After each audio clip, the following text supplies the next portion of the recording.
Well, I can't look at one side of the spectrum without acknowledging the other. Previously, I discussed the 10 characters in Fire Emblem Heroes who I perceived to have the most dramatic increase in regards to their overall potency upon the transition into this brand new realm, which was wonderful for many units. But unfortunately, the effect works both ways. Some of the strongest champions in the history of Fire Emblem seem to have all but lost their fighting strength when making the jump from console to mobile, becoming in my opinion rather underwhelming and otherwise painfully mediocre units. And while I wouldn't call them bad, since personally I don't think there's a straight up bad unit in Heroes, except for the obvious, but the way in which these warriors of legend have fallen from grace is a state of affairs I simply cannot ignore. So join me everyone, as it's time to accept the sad truth that these soldiers have long since passed their prime, as I count down the top 10 units that have gotten worse in Fire Emblem Heroes.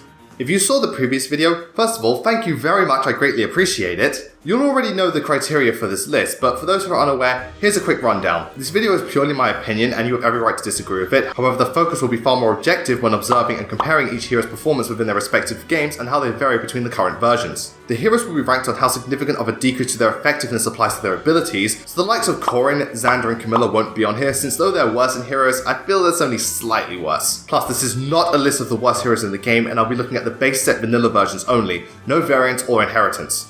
And with all that cleared up, it is with a heavy heart that I must go forth and gather the Knights of Legend that at one point were in leagues of their own. But as the saying goes, all good things must come to an end.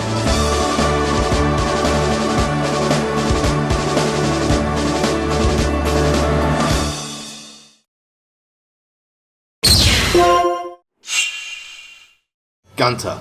I'm confident in assuming that a few eyebrows have been raised, since when the subject of worst units in Fire Emblem Fates comes up, it's unfortunately rather common to see Gunter appear relatively frequently from my experience. While that is most certainly true in regards to heroes, Fates is a different story, as statistically speaking, Gunter is actually a damn good unit and is in my opinion criminally overlooked, more so in Conquest. So it's rather ill-fated that his current incarnation only serves to add fuel to the fire. Looks like your age is starting to catch up with you, old man. Unacceptable! Gunter's effectiveness in battle, I've concluded, differs largely between the two pathways in which he's available, but at the very least he's useful for a short period of time. Conquest is where he's at his best thanks to the Great Knight class and all its perks, his base stats which aside from speed and resistance are very impressive, having moderately good availability, being one of the best pair-up options for Corrin, and a usually dependable pre-promote, though later down the line his low growth will bite him in the arse. With Revelations being a similar situation, only he's not as useful in the long run due to his lower bases, but I'd still argue he's worth deploying, which is more than I can say for this lot. When being carried over from Fates to Heroes, some of Gunter's strengths have remained intact. After all, his base defense of 33 is impressive and having 43 HP is good too, allowing Gunter to tank a respectable number of physical hits, along with dishing out the pain too with his base attack of 32. Gunter also has some nice skills too, like Honed Cavalry and Armored Blow, along with Harsh Command to help out any allies that have received penalties. Assuming Gunter will be around long enough to do so, since the biggest problem he had in Fates has remained here, the fact that his speed and resistance stats are dreadful.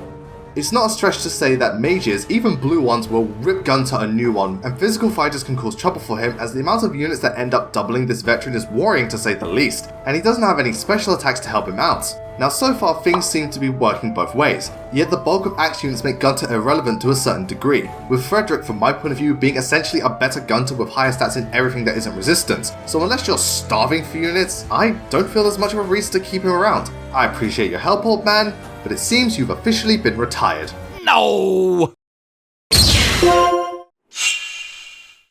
Henry. I'm sure many of you were waiting for this guy to show up, as both Henry and Odin have gained quite the reputation for being some of the worst units in the game. And while truthfully both of them are pretty poor, Henry in his vanilla form from an objective point of view was at least good in Awakening. Odin, not so much. I do find it rather upsetting that Henry has sunk to the bottom of the barrel, however since he was never outstanding in regards to his impartial performance, I decided to place him quite low on the list. Looks like you're not going to be spilling anyone's blood with those sorry excuses for stats.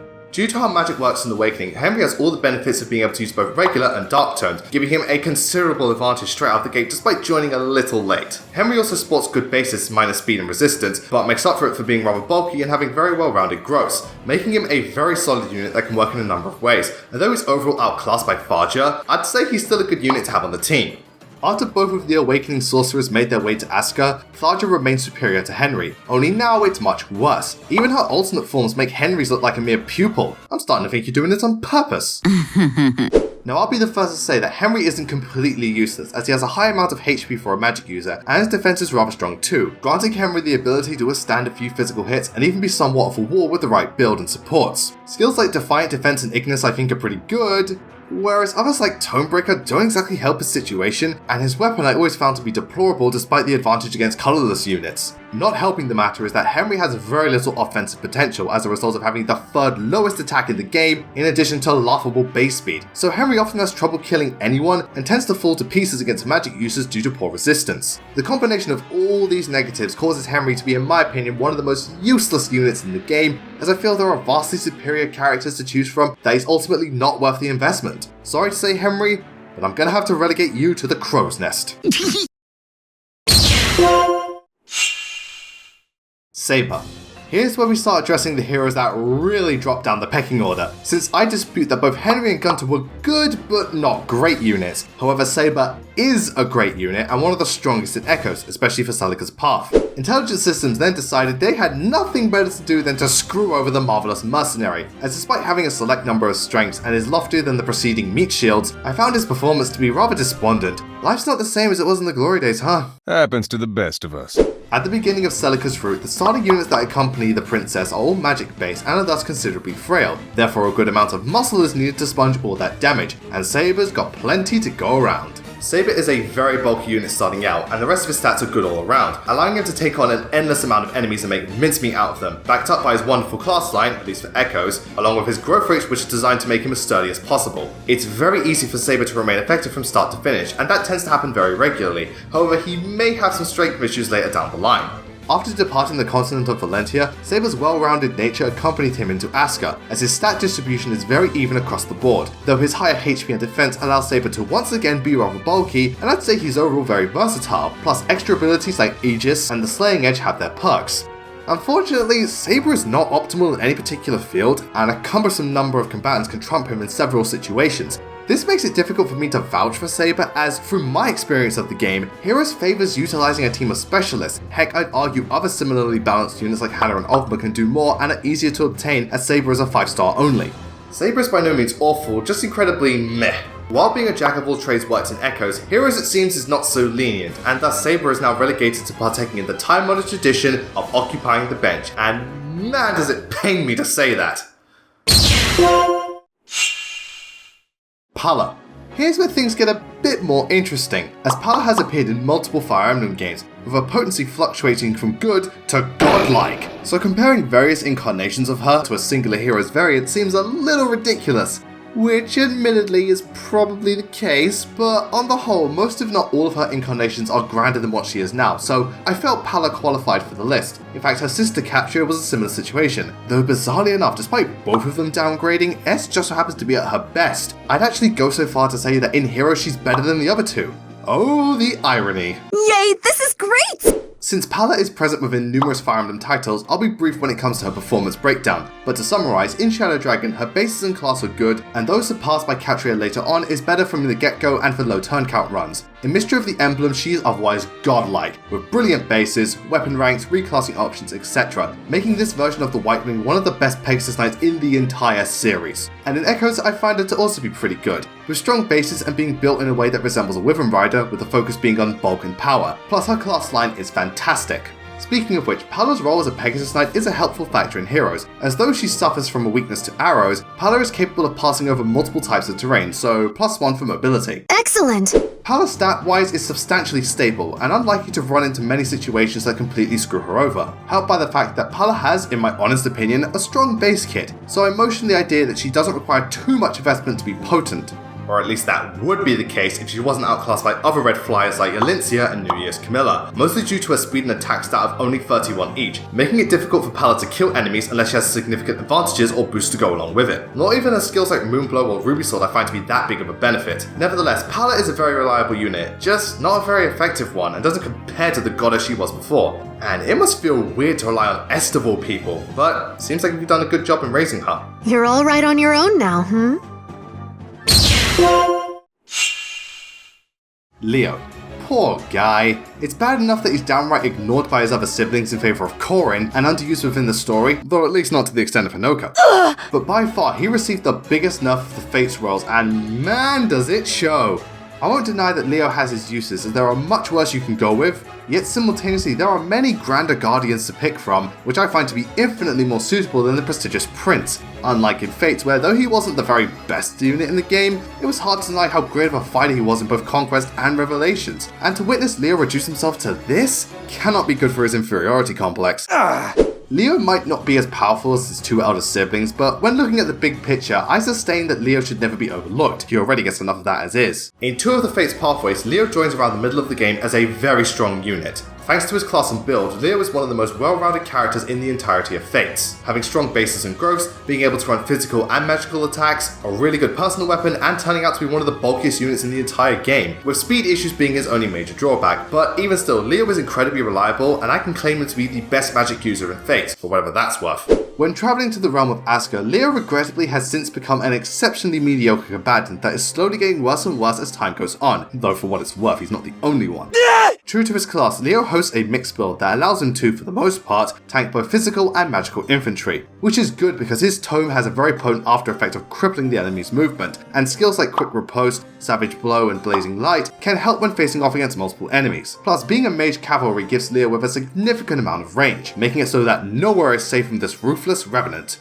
Actually, just about anywhere is safe, as Leo's attack stat is bleh, and his speed sucks too, to the point where unless he activates Quick Riposte and has a number of buffs, he'll barely scratch his foes and risks being doubled by a barrage of adversaries. This already hurts Leo's overall viability, but over the course of Hero's lifespan, there has been a significant increase in anti-cavalry units and terrain, resulting in the class gradually becoming less effective and taking away one of his greatest strengths, and though he is an appalling, I find him to be unimpressive at the end of the day. Or, as the prince himself would put it, pathetic. Matilda. Here we have yet another unit I'm sure many of you were eager to see. Well, I'm glad you're happy because I'm not. I absolutely love Matilda in Echoes, as despite joining rather late, she was a magnificent martyr that not only performed well for me, but from an objective point of view is the best horseback unit in the game and an all-around fantastic pre-promote. So why did Heroes have to sink her to her husband's level? Alright, to be fair, she has her uses and in certain situations is pretty potent, but trust me when I say those are few and far between. I'm starting to think that marrying Clive was the wrong choice. Getting a little presumptuous? You tell me, you're the one who's gone from top tier to trash tier. A shame. When it comes to how good Matilda is in Echoes, well, for one thing, she's a paladin. That pretty much speaks for itself. In all seriousness, thanks to her class line, Matilda has incredibly balanced stats and good growth rates for a pre-promote, and I don't just mean by Echo standards, that make her a highly steadfast soldier that, though joining after the halfway point, will 9 times out of 10 outdo every horseback unit in the game and other members of the team in fact. Now, she isn't perfect due to her low HP and defense, but everything else about her is dazzling, and she even has a really high resistance stat for a non-magic unit, which in Echoes means a lot, conceding her additional utility that makes it all the more difficult for her to do wrong. Clive, you're a lucky bastard. Heroes, it seems, felt the need to make the relationship between the two more mutual, and man did Matilda get the short end of the stick, to the point where she's now in the same tier bracket as Clive, and that's just wrong. I'm not going to act like Matilda is, as you kids like to put it, utter garbage, as her resistance stat for a horse unit is an admirable 34 points, meaning that unless it's a really potent green mage or the unit has a cavalry tome, magic users may struggle to take her down, and Matilda is capable of boosting her allies' resistance and attack along with cancelling weapon advantages, so against those who practice the arcane arts, she can be their worst nightmare, and this goes for cavalry units too. Sort of. Matilda's weapon, the Rider's Bane, makes mincemeat out of horse units and has enough damage to take care of magical heroes, but when pitted against all other classes, she sucks the big one. For one thing, her defense is pretty low at only 24, so physical attacks aren't kind to her, plus her other stats aren't winning any awards, as she'll frequently fail to put so much as a dent in the majority of foes. Even a hefty sum of sword wielders aren't fazed by her pitiful performance. It feels quite sad to see such a gallant and glorious goddess get demoted to an exceedingly niche competitor. Yes, she's great when the situation favours her, but those tend to be under rare circumstances, and I don't feel Matilda's reliable enough to utilise on a regular basis. Well, at least now you and Clive can spend much more time together, as effective immediately. You're being relocated from the battlefield to the bench. Now I've done it. Sully. The Cain and Abel archetype have continually been some of the most reliable soldiers in every Fire Emblem game. Sully is no exception to this, and in fact might be one of the better Cains out there, which I now view as a grossly inappropriate term because of heroes. Originally, I thought Matilda was one of the most situational summons, but Sully, to my knowledge, is practically useless in any conflicts that don't involve a sword, due to her stats and kit being so limited she's borderline dead weight in any other situation. I swear, if Sully could see herself now, I would not want to be around when that bomb goes off. Sully's role as the Cain of Fire Emblem Awakening shapes her into a naturally strong unit thanks to her base class and join time alone. However, what's interesting is that she's built more like an A-ball, excelling in speed and skill instead of strength and defense. An odd choice, but one I'm open to. It also helps that when Sully joins the Shepherds, she has strong bases to go off and good growth rates to see her through to the end, making Sully from my perspective a wise investment despite some fragility. Plus, do you really think she's going to take no for an answer? Well, if it's the new Sully, then no is the only answer she's going to get. As I discovered this Crimson Cavalier to be so restricted in her capabilities that I'd have a better chance of running into a shiny legendary Pokemon than making her advantageous, and I was under the impression Cavaliers were meant to be dependable. First, Fates promised me a great story, then Echoes promised me fun gameplay. Why does this franchise keep lying to me? Previous accusations notwithstanding, Sully does have one or two redeeming qualities. In this case, she's abundantly potent against sword infantry thanks to her Sapphire Lance and Swordbreaker skill, making it so that unless the enemy is a really good sword user, Sully will whoop their ass into next week. Plus, her resistance stat isn't terrible either at 28. What is terrible is her deplorable 26 attack and 24 defense, subsequently causing Sully to fail at dealing damage or take hits from any other character that isn't a sword user or red mage. That's over 4/5 of the cast that are essentially immune to her. I hate to say it, honey, but I think it would be best if you stayed behind this time. Hell no! Alright, but don't say I didn't warn you. This is why we can't have nice things. Robin. For the longest time, I believed this waifu magnet could never falter, but then suddenly the folks at Intelligence Systems decided that Robin had it too good for too long, and made the once tremendous tactician pretty much unappealing to all the men, women, and beasts of Fire Emblem. It's the last time I put my faith in anything. I'm sure we're all well aware of how busted Robin is in Awakening, and it's no surprise when I hear individuals proclaim that he can solo the game, because he can. What I do find surprising is just how apathetic both genders function within heroes despite having different tones, and I find it to be incredibly jarring to see this once superb strategist being reduced to literal cannon fodder. I'm starting to think the key to victory lies elsewhere. It's hard to say whether or not Robin is the absolute best unit in Awakening. However, I can easily ascertain that Robin is one of the best army members in the game from an arithmetical point of view. Now, while there are many factors that can influence Robin's stats and growth, his vanilla numbers are very solid and evenly spread across the board. So regardless of what build the player goes with, Robin will on average stay consistently strong throughout the entire journey, which is good seeing as Robin has perfect availability. It's also no secret that Robin is gifted in both swords and magic, further adding to his versatility. Plus, skills like Ignis, Rally Spectrum, and Veteran are very useful. Plus, Robin has free reign to choose between a huge number of reclassing options. So simply put, this magnificent mediator is the real deal. And when you're that good, it's no wonder everybody wants a piece of you, both figuratively and literally. It's such a shame that this time around, unless Robin is wearing a bikini, Christmas outfit, or has been consumed by the Fell Dragon, I'm not touching either version with the long end of a stick. Stat-wise, both Robins are identical with a base total of 149, and having rather high HP, with the rest of their stats aside from Res being 29. For a magic unit, Robin I'd say is somewhat bulky, which can help when fighting the majority of the cast. Not to mention, male Robin fares greatly against red and colourless foes thanks to his weapon and skills like Bonfire, whereas female Robin excels against lance and horseback units, so both Robins I assess to have considerable potency when the battlefield favours them. In every other situation, things aren't as straightforward as both of them possess low speed and resistance, allowing all kinds of spellcasters and even some physical units to lay the smackdown, as it's unlikely that Robin is going to be doubling anytime soon. Not to mention their base attack isn't very good either. Similarly to Matilda, it seems that Robin has done a complete role reversal, as beforehand, Robin was extremely versatile and could take on anyone, whereas now if Robin decides to tip the scales, both of them are going to be on the receiving end this time. Titania. And here we have yet another paladin who lost everything when emerging from the Summoning Stone. What is this game's deal? Titania has gone down in history as one of the best paladins in Fire Emblem. Heck, I would not be surprised if she worked her way onto a top 20 best Fire Emblem units of all time list. Yes, I'll do it at some point. I would, however, be surprised if she appeared on the best entities in heroes list, as though I will openly admit she's actually not bad at all and has some major advantages. Conversely, she is burdened with glaring flaws that hold her back, an issue that never plagued her in both Tellius games, and just goes to show how bad Titania's life became after the events of Radiant Dawn, as if the ending didn't screw her over enough.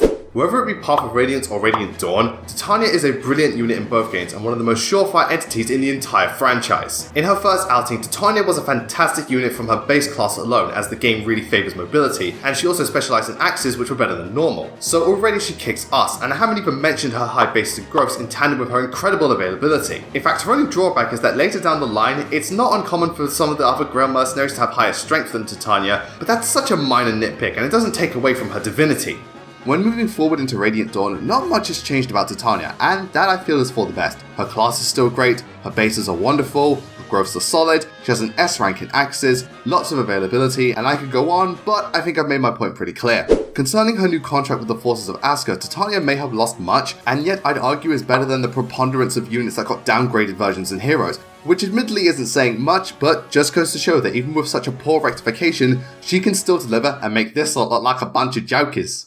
Paladins on average tend to have good resistance, and man did Titania take that to heart with a base stat of 30, allowing her to tank a lot of magical hits, and do so without the risk of being doubled thanks to 34 speed. This volume of usefulness is increased through the abilities of her Emerald Axe, which, cutting it short, means that blue mages are seriously fucked. Plus, skills like Armor Blow and Guard Up help with her physical bulk, which is a good thing since this leads into one of Titania's biggest shortcomings, as I don't feel she could do much against physical foes. Titania may have an Emerald Axe, but with an attack stat of only 28, it might as well be a bronze weapon. Granted, her new Draconic Poleaxe does somewhat mitigate the issue, plus her HP and defense are only average, ushering in sword units to bend her over backwards, and even strong lance fighters like Effie and Ephraim can cause her a hefty amount of grief.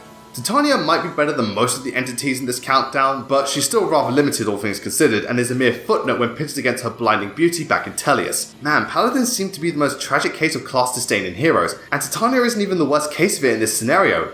For that honour goes to... Before I reveal who got screwed over the most, I'd like to take this time to cover a couple of dishonourable mentions. Starting us off, we have Jagen. Being the originator of one of the most famous archetypes in Fire Emblem, Jagen in Shadow Dragon is a rather deceptive unit, as though his bases don't look that impressive and his low growth means that on a vanilla or standard run of the game, he'll quickly become redundant. He does however start with high weapon ranks and a silver lance. His initial stats will make him otherwise essential for the higher difficulties, and through the use of Forged Rider's Bane and reclassing, Jagen has the potential to reach endgame, though New Mystery was where his age began to catch up with him and took him down a few pegs. This also applies to heroes, as despite having high, and I mean really high resistance at 35 and a lot of mobility, his pitiful attack, defense and speed stats make him a simultaneously dreadful fighter and atrocious tank that is outclassed by more blue cavalry units than there are wrinkles on his face. Moving into the SNES era, we have Seliph. Such a shame this young lad couldn't follow his father's example when migrating to Asker. During Fire Emblem 4, despite vanilla Seliph being rather underwhelming at first due to slightly low bases and being a foot unit, he has many perks like high growths and the leadership skill to boost his allies, not to mention having insane promotion bonuses that literally make him just like his father, and can be a unit that is capable of receiving a tremendous head start if the player goes that extra mile to prep in the first generation. Hero Seliph is a bit of a mixed bag it seems, as despite being somewhat tanky thanks to high HP, attack and defense along with Divine Tearfing that aids him when withstanding magical attacks, he has no way to fight back against ranged foes with his base kit and has embarrassingly low speed to boot.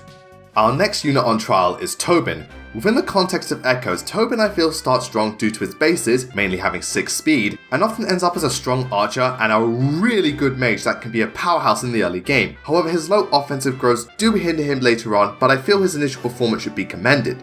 Too bad his hero's performance should be condemned. Outside of having pretty high HP and decent attack and defense, his speed and res are poor, accompanied by a simply woeful base kit that pretty much forces you to use skill inheritance to make Tobin be of any use, at which point I'd say you're better off getting rid of him for hero feathers. You didn't mean that, right? Shut up, Tobin!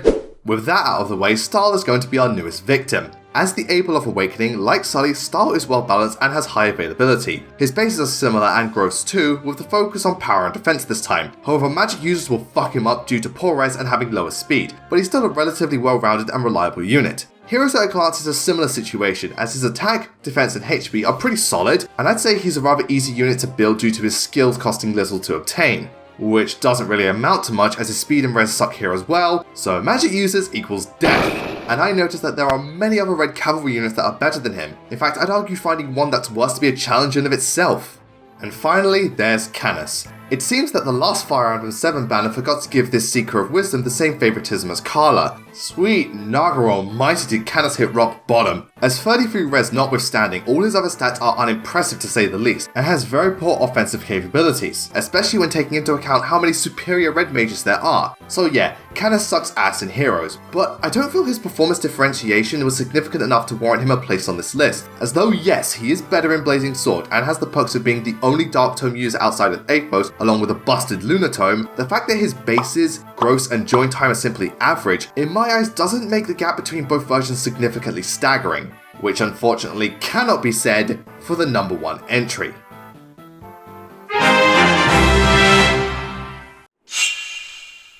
Seth.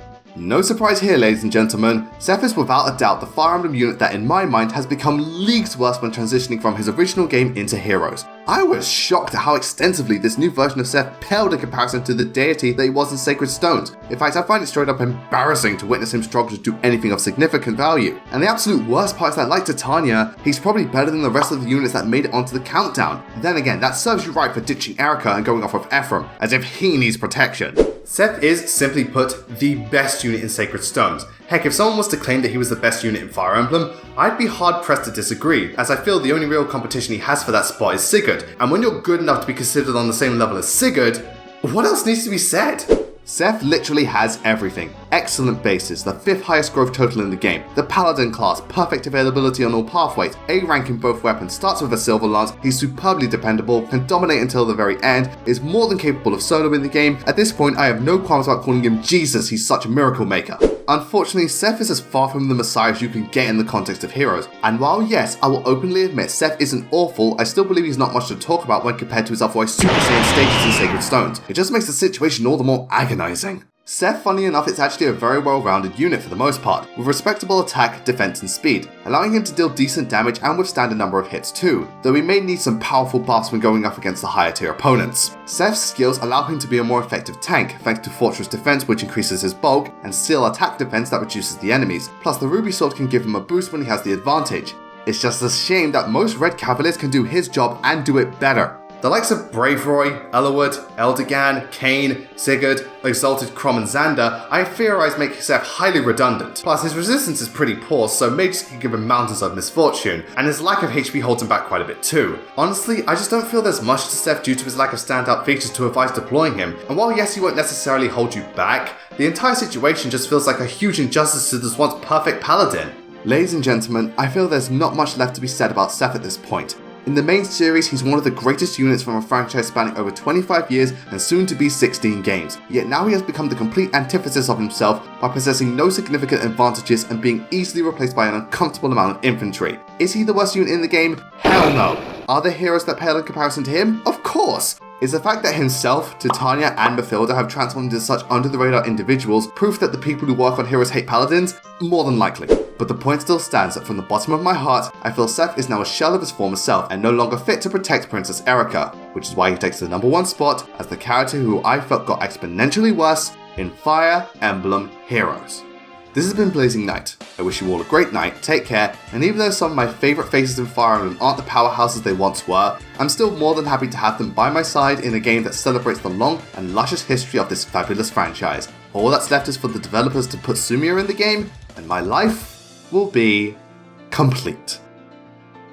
Hey there everyone, thank you so much for watching today and I hope you enjoyed the video. Please let me know what you thought in the comments and what units in Fire Emblem do you think are now so much worse in Fire Emblem Heroes, and if there are any in particular you felt I missed out on, please let me know. Also be sure to give this video a like, subscribe and stay notified, follow me on Twitter, Amino, and if you'd like to go the extra mile, please consider donating to my Patreon as well. Speaking of which, I'd like to take this time to say a huge thank you to all of my patrons who helped support the channel. None of these videos could be possible without any of you, so thank you so much. And shoutouts go to Chaos Sabereye, Justin Konovich, Samuel Line, Nate Perkins, Vanessa Westfall, Patanko Fan 32, Tivis James Little 4, Almont, Vincent Clark, Jeremy Redinger, Midnight Castle, Maggie Fall, The Main Idea, Perfect Oblivion, and finally Feralinape 392. Thank you all so much, you guys are the absolute best. Anyway, that's it from me, I'll see you all next time.